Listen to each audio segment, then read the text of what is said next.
Et là, il dit quoi? Il dit la phrase qui soigne. Que veut dire débarrasse-toi de tout? Ça va dire débarrasse-toi de ta manie de vouloir le bon maître avec la bonne morale et débarrasse-toi de tout ce bien qui t'embarrasse.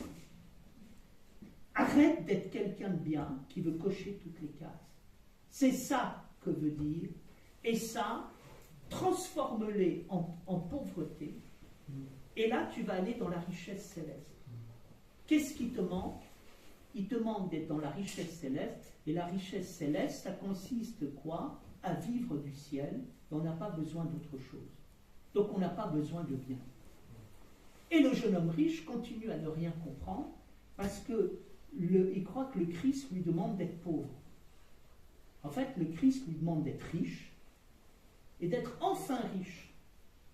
Et on est riche de quoi? On s'est complètement dépouillé du bien. On ne pense plus à avoir le bien. Et comme on ne pense plus à savoir le bien, on se moque totalement des biens terrestres parce qu'on n'a pas besoin de ça pour vivre. Bref, le jeune homme riche, il correspond exactement à ce que nous sommes, c'est-à-dire une civilisation de monde qui n'a rien compris et qui fonctionne dans la quête des biens matériels avec la bonne morale et le bon maître pour faire partie de la bonne humanité, avec le bon camp, et où tout est bien, on a coché toutes les cases. L'idéal, ce serait d'avoir tout. Les biens matériels, le bien social, le bien moral, le bien terrestre, on a tout bien. C'est, dans la vie est un long fleuve tranquille, c'est les Duquesnois. C'est-à-dire bonne famille versaillaise qui a tout bien, la bonne maison, les bons enfants, la bonne richesse, tout est bien, tout est parfait, tout est nickel et tout. Mais rien ne vient de l'intérieur. Rien n'est vécu. Rien n'est compris.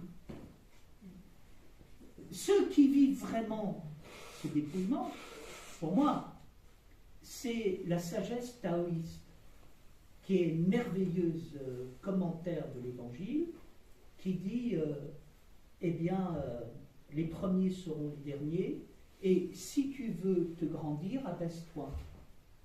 Ça veut dire, si tu veux être dans le bien, tu oublies le bien. Parce que la manière dont tu as de vouloir le bien, c'est de vouloir être le premier. C'est de vouloir être celui qui possède tout. Donc tu te débarrasses de celui-ci à l'intérieur de toi. Et là, je trouve qu'il y a une leçon zen, j'ai envie de dire, alors donnée directement dans l'Évangile. Et qu'est-ce qui est merveilleux dans le jeune homme riche? Bien, lors de l'arrestation du Christ, il va se produire un miracle. Il va se retrouver tout nu. Et pour la première fois, il va s'être débarrassé de tout. Et il va être sauvé par cette arrestation.